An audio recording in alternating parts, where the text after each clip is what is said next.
This is a super short story I wrote in 2014 in response to a writing prompt challenge. Lulu held an old suitcase like it was full of rocks. I narrowed my eyes as I watched her from the kitchen window. What is that girl up to now? I asked myself. See, Lulu was one of those strange girls, like wearing 100 different barrettes because she liked them all and laying down in the middle of the playground because the clouds needed her to tell them what they were as they blew by. It didn't help that all that strangeness was wrapped up in homemade clothing and bad shoes. I sighed and dropped the towel I was using to dry the dishes and ran outside to catch her.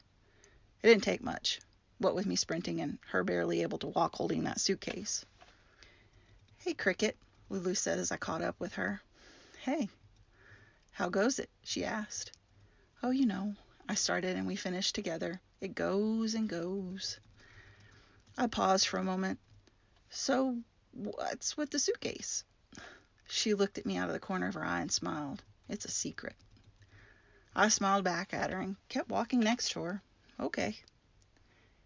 We kept walking until we reached Tent City, where all the homeless lived. She seemed to know where she was going, and so I followed Lulu, feeling insecure and weirded out by all the dirty people. I wasn't comfortable in Tent City at all.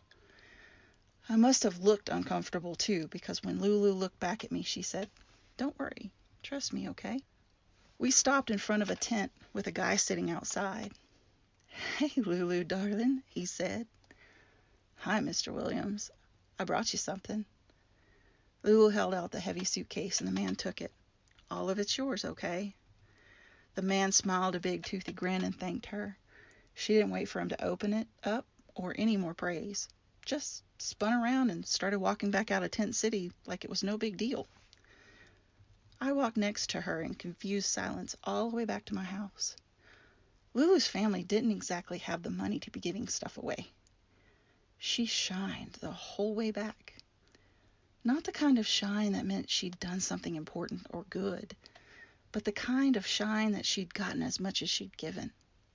Finally, I asked her, what was that about? You don't have the money to give stuff away. She smiled sweetly.